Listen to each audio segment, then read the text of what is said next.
DD किसान, बदलते भारत की शान।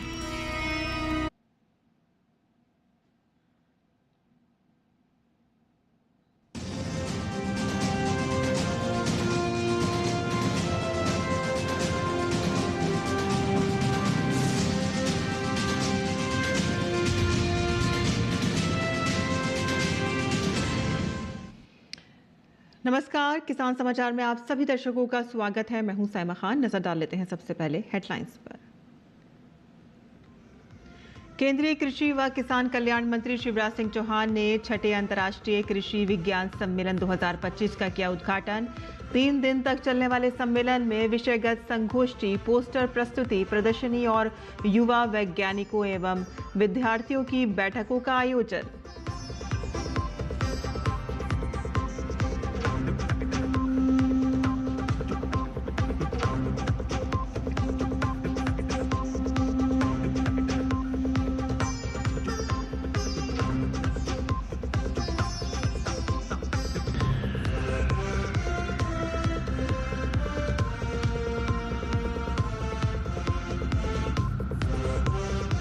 केंद्रीय मंत्री नितिन गडकरी ने किसान उत्पादक संगठन कार्यशाला में किसानों की प्रगति के लिए किसान उत्पादक कंपनियों की आवश्यकता पर दिया जोर। कहा कि किसान कृषि उपकरण, ट्रैक्टर, हार्वेस्टर आदि का सामूहिक उपयोग कर सकेंगे और कर्ज चुकाना भी हो जाएगा आसान।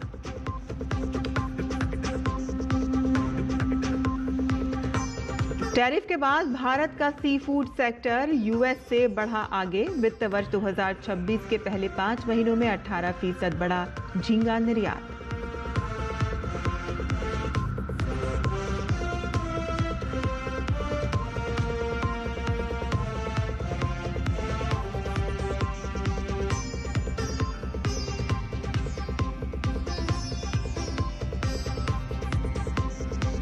केरल में भारी बारिश, बिजली गिरने और 40 किलोमीटर प्रति घंटे तक की तेज हवाओं के चलने की संभावना।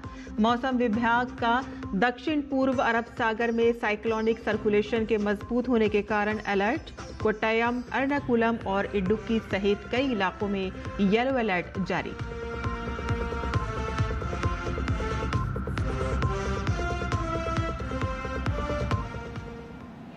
समाचार विस्तार से। छठा अंतर्राष्ट्रीय कृषि विज्ञान सम्मेलन IAC 2025 नई दिल्ली में पूसा के नेशनल फिजिकल लेबोरेटरी में शुभारंभ हुआ। कृषि व किसान कल्याण मंत्री शिवराज सिंह चौहान ने सम्मेलन का उद्घाटन किया। उन्होंने कहा कि 3 दिन तक चलने वाले इस सम्मेलन में पूर्ण सत्र, विषयगत संगोष्ठी, मुख्य व्याख्यान, पोस्टर प्रस्तुति, प्रदर्शनी और युवा वैज्ञानिकों एवं विद्यार्थियों की बैठक आयोजित होगी। कृषि और किसान कल्याण मंत्रालय के अनुसार सम्मेलन विश्व स्तरीय वैज्ञानिक विचार विमर्श का प्रभावी मंच बनेगा, जिसमें 1000 से अधिक वैश्विक प्रतिनिधि भाग ले रहे हैं। इसमें कृषि विश्वविद्यालयों के कुलपति, भारतीय कृषि अनुसंधान परिषद के उप महानिदेशक, उद्योग जगत के प्रतिनिधि और अंतर्राष्ट्रीय विशेषज्ञ शामिल होंगे। और इस वर्ष की थीम है स्मार्ट कृषि, खाद्य प्रणालियों के लिए नई कृषि विज्ञान परिकल्पना, जिसमें अधिक उत्पादक, जलवायु अनुकूल और पोषण संवर्धक कृषि प्रणालियों पर जोर दिया जाएगा। भारत जलवायु स्मार्ट, लचीली और सतत कृषि प्रणालियों के वैश्विक नेतृत्वकर्ता के रूप में उभर रहा है और कांग्रेस में सरकार के विभिन्न प्रमुख कार्यक्रमों से जुड़ी उपलब्धियों को भी प्रदर्शित किया जाएगा।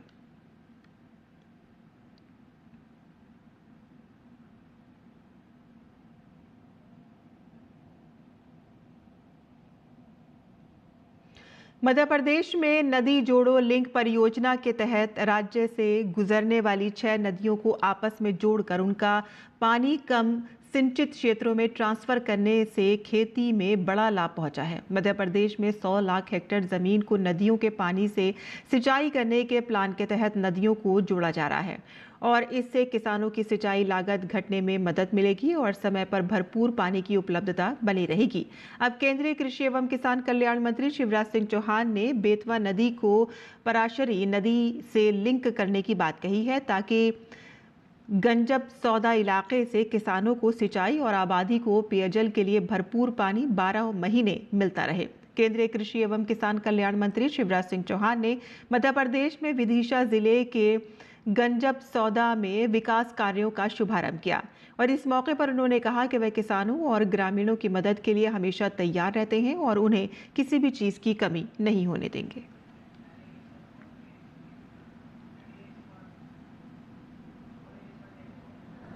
विदिशा जिले में चाहे उन्नत बीज हो, चाहे यंत्रीकरण और चाहे सूक्ष्म सिंचाई की योजना, भारत सरकार के पास योजना तैयार है। मुख्यमंत्री जी का सहयोग मिलेगा तो हम इसको आइडियल जिला बनाएंगे। खेती के क्षेत्र में कृषि यंत्र बहुत अच्छे बनते हैं, ये पूरे सेक्टर में हमारा चाहे सागर जिला हो जहां जाने वाले हैं, वहां भी कृषि यंत्र खुरई के प्रसिद्ध है। बांसौदा में भी बन रहे हैं, विदिशा में भी बन रहे हैं।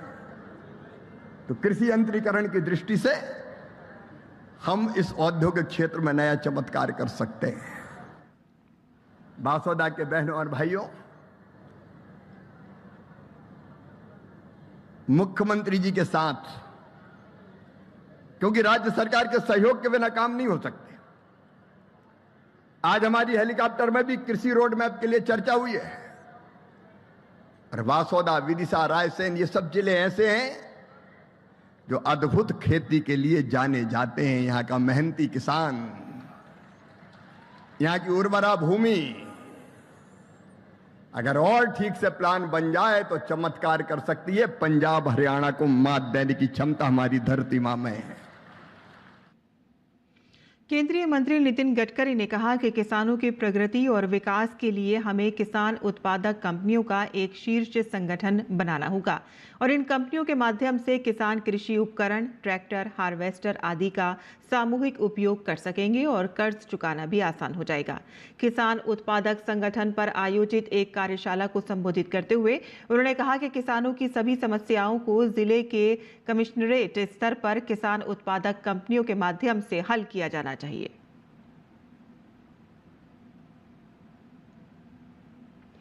भारत का सी फूड क्षेत्र धीरे धीरे अमेरिका पर अपनी निर्भरता घटाकर वैश्विक बाजार तक पहुंच बढ़ा रहा है।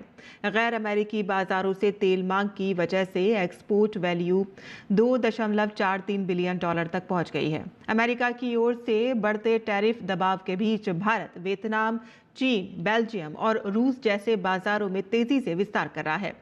रिपोर्ट में कहा गया है कि पहली तिमाही में झींगा का निर्यात मूल्य साल दर साल 18% से बढ़कर $2.43 अरब हो गया है और ये वृद्धि शिपमेंट मात्रा में 11% की वृद्धि के साथ हुई है, जो 3.48 लाख मीट्रिक टन तक पहुंच गई है।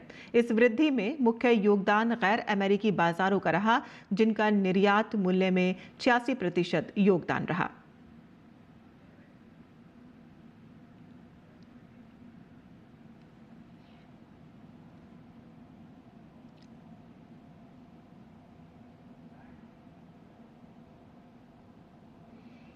स्वास्थ्य के लिए बेहतर खाद्य उत्पादों की व्यवस्था करने के साथ ही मिट्टी और पर्यावरण संरक्षण के लिए प्राकृतिक खेती मिशन की शुरुआत की गई है और इस मिशन को पूरा करने में देश भर के कृषि विज्ञान केंद्र जी जान से जुटे हुए हैं।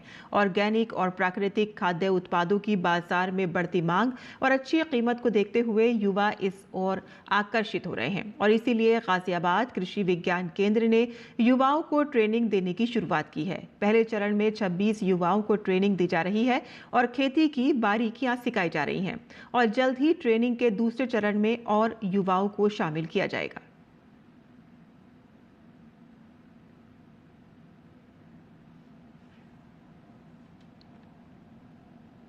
रेशम उत्पादन, वस्त्र परिधान और कालीन व्यापार में सहयोग को मजबूत करने के उद्देश्य से 17 से 21 नवंबर तक जॉर्जिया में एक सफल बहुक्षेत्रीय बैठक हुई, जिसका नेतृत्व केंद्रीय रेशम बोर्ड के सदस्य सचिव और अंतर्राष्ट्रीय रेशम उत्पादन आयोग के महासचिव पी शिव कुमार ने किया। और इस दौरान प्रतिनिधिमंडल ने 11वें BACSA अंतर्राष्ट्रीय सम्मेलन कल्टूसेरी 2025 में भाग लिया, जहां पारंपरिक रेशम ज्ञान में भारत के नेतृत्व और रचनात्मक एवं सांस्कृतिक उद्योग में इसकी प्रासंगिकता के बारे में जानकारी दी गई। 44वां भारतीय अंतर्राष्ट्रीय व्यापार मेला 2025 नई दिल्ली के प्रगति मैदान में बड़े जोरों शोर से आयोजित किया गया और इस मेले में 3,500 से अधिक प्रतिभागी भाग ले रहे हैं और इस मेले का 14 नवंबर 2025 को उद्घाटन किया गया था। 1980 से हर साल आयोजित भारत अंतर्राष्ट्रीय व्यापार मेला छोटे, मध्यम और लघु उद्योगों, कारीगरों, स्टार्टअप और सामान्य उद्योगों के लिए खरीदारों से जुड़ने और अपने बाजार पहुंच का विस्तार करने के लिए भारत के सबसे महत्वपूर्ण वाणिज्यिक प्लेटफॉर्मों में से एक है।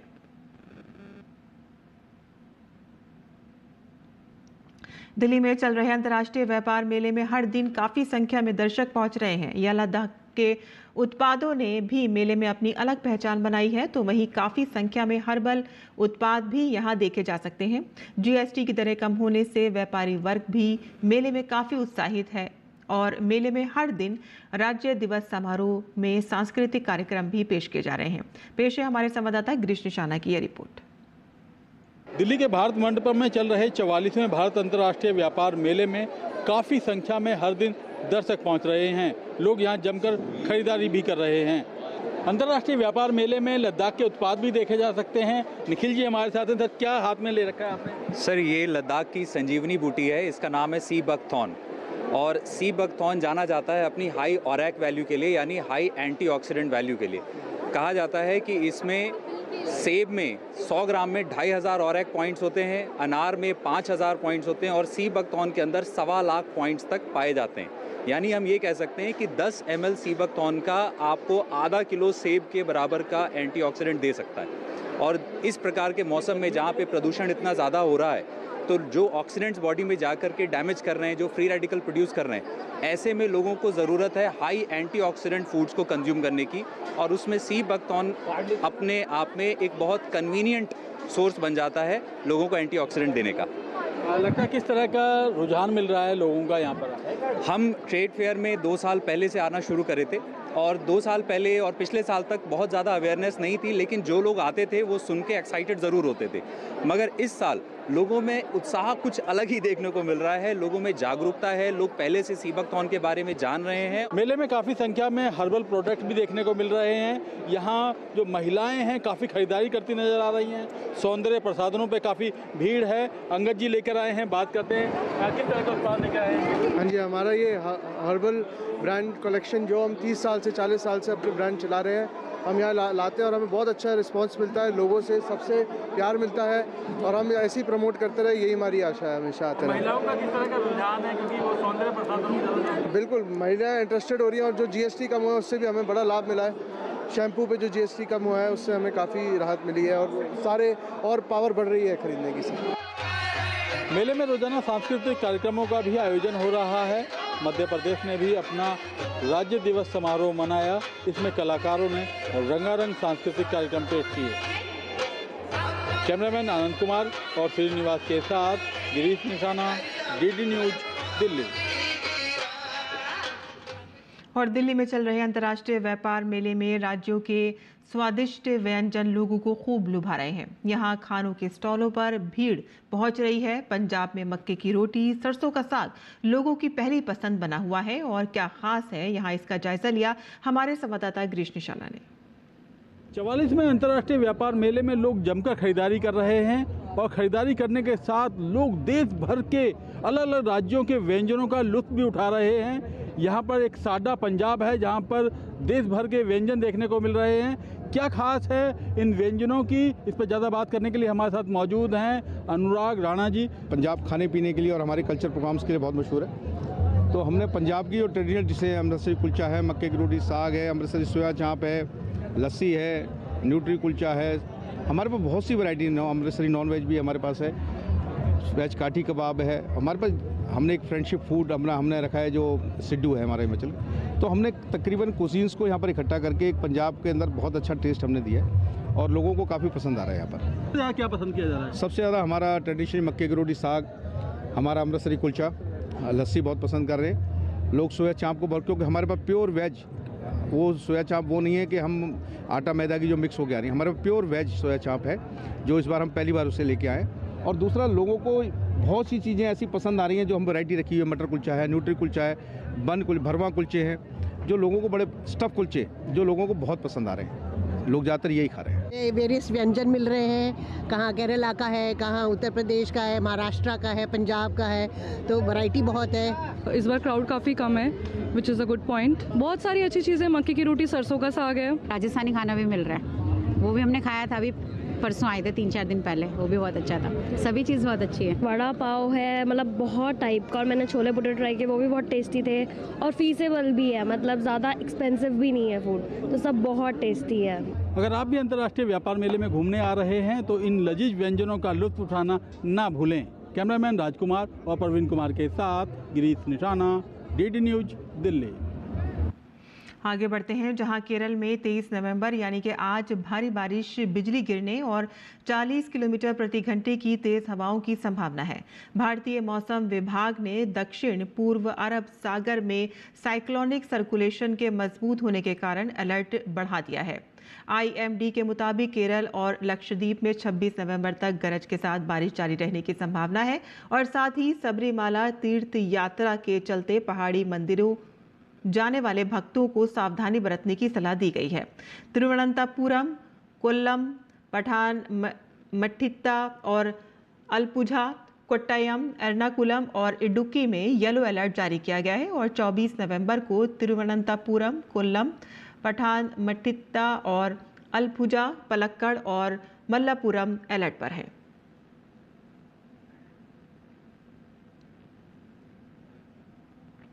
नए श्रम कानूनों के लागू होने के बाद लोगों में खासा उत्साह देखने को मिल रहा है। लेबर कोड सुधारों पर national front of Indian trade unions के नेशनल प्रेसिडेंट दीपक जायसवाल ने कहा कि प्रधानमंत्री मोदी और केंद्रीय मंत्री मनसुख मंडाविया की टीम ने नए लेबर कोड सुधारों पर बहुत मेहनत की है और साथ ही उन्होंने बताया कि देश भर के एम्प्लॉयर्स, ट्रेड यूनियंस और राज्य सरकारों के साथ व्यापक बातचीत हुई है। ये सुधार फिशरीज और north east plantation, port workers और गिग वर्कर्स जैसे बड़े सेक्टर्स को कवर करेंगे। Confederation for central trade union, जिसमें 14 राष्ट्रीय स्तर के संगठन हैं, खासतौर पर फिशरीज का बहुत बड़ा क्षेत्र है, प्लांटेशन वर्कर का नॉर्थ ईस्ट में बहुत बड़ा क्षेत्र है, पोर्ट वर्कर का बहुत बड़ा क्षेत्र है, गिग वर्कर का क्षेत्र है, प्लेटफॉर्म वर्कर का क्षेत्र है और इन सब वर्करों की सामाजिक सुरक्षा सुनिश्चित इस एक्ट में हुई है। और अगर कुछ इसमें कमी आएगी तो निश्चित तौर पे हम डिफ़िकल्टी, जो इसमें क्लॉज है removal of the difficulty, her act में इसमें क्लॉज है, उसको दूर करेंगे मिलके। और अब बात कर लेते हैं मौसमी खेती की। किसान इस मौसम में कैसे रखें अपनी खेती का ख्याल, आइए देखते हैं। नमस्कार, आप देख रहे हैं डीडी किसान। मैं हूं AI कृष और आज हम भारत के विभिन्न राज्यों में होने वाली खेती किसानी से संबंधित सलाहों के बारे में पूरी जानकारी देंगे। महाराष्ट्र के कोंकण में किसान मूंगफली की पकी फसलों की खुदाई कर लें। कोंकण में ही किसान धान और रागी की पकी फसलों की भी कटाई कर लें। कोंकण में इस मौसम में लोबिया, स्वीट कॉर्न और बेबी कॉर्न की बुवाई की जा सकती है।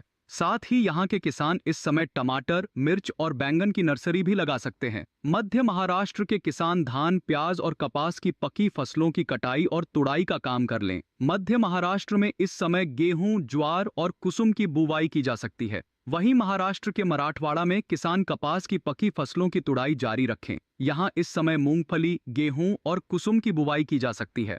साथ ही यहाँ के किसान टमाटर, प्याज और पत्ता गोभी के नए पौधों का रोपण भी कर लें। महाराष्ट्र के विदर्भ में किसान धान और ज्वार की पकी फसलों की कटाई कर लें। यहाँ इस मौसम में गेहूं की बुवाई की जा सकती है। कर्नाटक के तटीय और पहाड़ी इलाकों में किसान धान की पकी फसलों की कटाई कर लें। कर्नाटक के उत्तर पूर्वी शुष्क इलाकों के किसान मूंगफली की पकी फसलों की खुदाई का काम कर लें। साथ ही यहाँ के किसान कपास की पकी फसलों की तुड़ाई भी जारी रखें। यहाँ इस मौसम में मिर्च के नए पौधों का रोपण भी किया जा सकता है। साथ ही यहाँ इस समय गेहूं की बुवाई भी की जा सकती है। कर्नाटक के दक्षिणी इलाकों के किसान मक्का, कपास, मूंगफली, सुपारी, अदरक, हल्दी और काली मिर्च की पकी फसलों की तुड़ाई और खुदाई कर लें। यहाँ इस समय मक्के की बुवाई की जा सकती है। इसी तरह कृषि और किसानों से जुड़ी हर महत्वपूर्ण जानकारी के लिए हमारे साथ जुड़े रहिए और देखते रहिए डीडी किसान। धन्यवाद।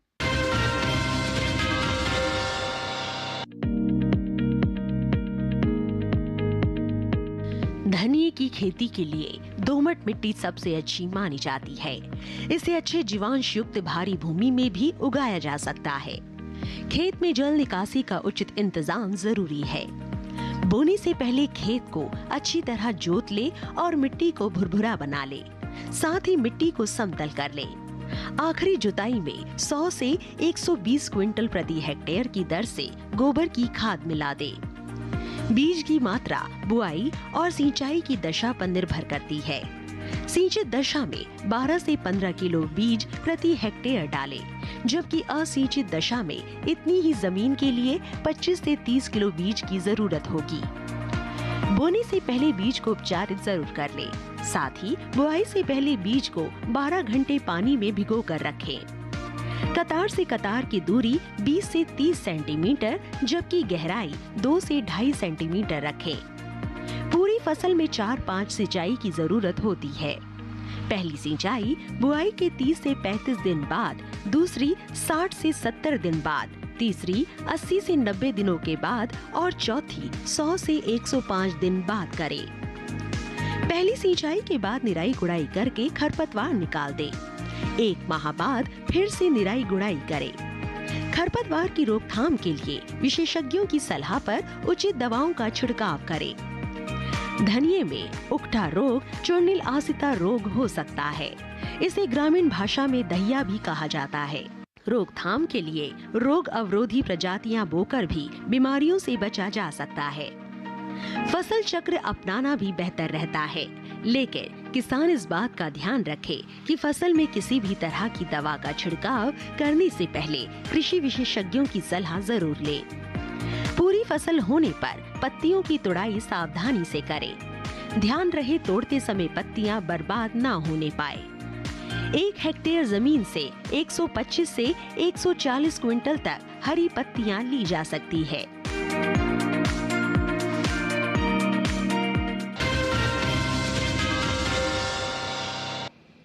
और खेती किसानी के साथ साथ आइए नजर डाल लेते हैं कुछ और महत्वपूर्ण खबरों पर। खास खबर में आज जस्टिस सूर्यकांत ने भारत के 53वें मुख्य न्यायाधीश के रूप में शपथ ली। राष्ट्रपति द्रौपदी मुर्मू ने राष्ट्रपति भवन में उन्हें पद की शपथ दिलाई। वे जस्टिस BR गवई के उत्तराधिकारी बने। शपथ ग्रहण समारोह में उपराष्ट्रपति, प्रधानमंत्री नरेंद्र मोदी, लोकसभा अध्यक्ष और कई केंद्रीय मंत्री मौजूद रहे। 1962 में हिसार में जन्मे जस्टिस सूर्यकांत ने 1984 में वकालत शुरू की और सेवा, सिविल व संवैधानिक मामलों में विशेषज्ञता हासिल की। पश्चिम बंगाल में SIR को लेकर बढ़ते विवाद के बीच संदेश खाली में TMC के ब्लॉक लेवल एजेंट BLA जमीरुल इस्लाम मौला को गिरफ्तार किया गया है और उन पर BLO दीपक महतो को जान से मारने की धमकी देने का आरोप है। चुनाव आयोग ने असम में अपने वोटर रोल का स्पेशल रिवीजन शुरू कर दिया है। BLO डिटेल्स वेरिफिकेशन करने, नए वोटर्स को शामिल करने, एड्रेस में हुए बदलावों को अपडेट करने और मृतक वोटरों के नाम रोल से हटाने के लिए घर घर जा रहे हैं। राजस्थान में SIR अभियान के तहत फतेहपुर विधानसभा क्षेत्र की BLO हीरा देवी ने शानदार काम किया है। वह पहली महिला BLO बनी है जिन्होंने 100% फॉर्म वितरण और आवेदनों का संकलन समय पर पूरा किया है। भारतीय नौसेना ने आज INS माहे को अपने बेड़े में शामिल किया, जो माहे श्रेणी का पहला पनडुब्बी रोधी उथले पानी का जहाज है। सरदार वल्लभ भाई पटेल की 150वीं जयंती के मौके पर त्रिपुरा के अगरतला में एकता मार्च का आयोजन किया गया। मुख्यमंत्री माणिक साहा ने एकता मार्च को हरी झंडी दिखाकर रवाना किया। प्रधानमंत्री नरेंद्र मोदी की उम्र पर अखिलेश यादव की टिप्पणी को लेकर भाजपा हमलावर हो गई है। पार्टी प्रवक्ता शहजाद पूनावाला ने कहा है कि नामदारों को पिछड़े वर्ग का कामदार व्यक्ति प्रधानमंत्री पद पर बर्दाश्त नहीं हो रहा है। गृह मंत्री अमित शाह ने भी लचित बोरफुकन को उनकी जयंती पर श्रद्धांजलि दी। उन्होंने एक्स पर लिखा कि उनका जीवन हमेशा देशभक्तों के लिए प्रेरणा का प्रकाश स्तंभ बना रहेगा। गुजरात के अहमदाबाद में प्रशासन द्वारा इसनपुर इलाके में अवैध निर्माणों को हटाने के संबंधित अतिक्रमण विरोधी अभियान चलाया गया। और इसी के साथ ही यहाँ किसान समाचार यहीं खत्म होता है। अनुमति दें, नमस्कार।